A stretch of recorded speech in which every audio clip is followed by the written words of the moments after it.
Dans quelques minutes, Roselyne Bachelot, ministresse de la Culture, sera l'invitée du grand entretien dans la matinale de France Inter.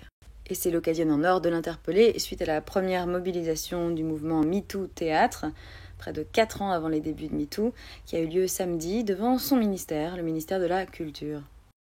D'ailleurs, Ponto et moi, on vous encourage, vous aussi, à interpeller France Inter sur la question de MeToo Théâtre, histoire que ça passe pas à l'as ce matin.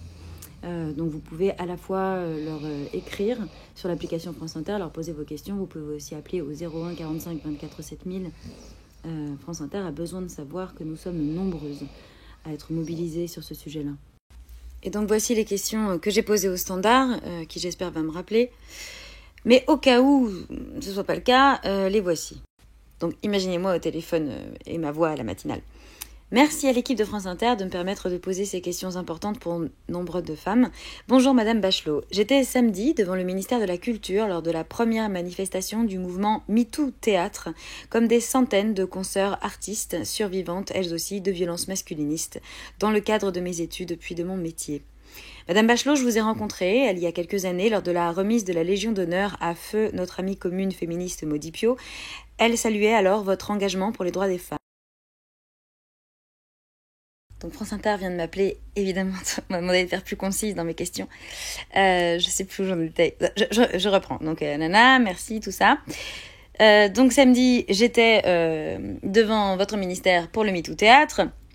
MeToo Théâtre, parenthèse, qui a commencé donc 4 ans après le MeToo Cinéma, parce que ça met toujours un temps fou dans ce milieu où il y a vraiment une omerta. C'est-à-dire que le MeToo Théâtre, c'est du spectacle vivant, donc par définition, c'est moins internationalisé que le cinéma, donc ce qui vient des États-Unis met encore plus de temps à rentrer. Donc c'était, voilà, on a 4 ans de retard dans le théâtre, n'est-ce pas ?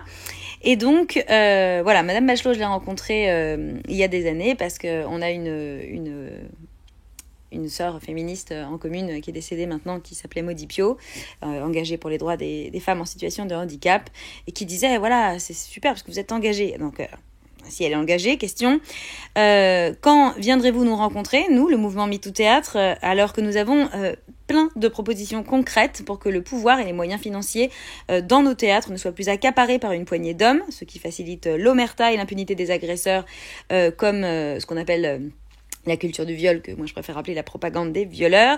Et enfin, trouvez-vous normal, voilà, pour illustrer ça, par exemple, qu'avec l'argent des Français et des Françaises, l'assassin de Marie Trintignant, Bertrand Cantat, soit en ce moment même en répétition sur la scène nationale du Théâtre de la Colline. Comment peut-on lutter contre les féminicides quand l'État normalise qu'un féminicidaire qui n'a passé que 4 ans en prison, bénéficiant du droit encore plus patriarcal de la Lituanie, mérite d'être payé et applaudi dans nos théâtres?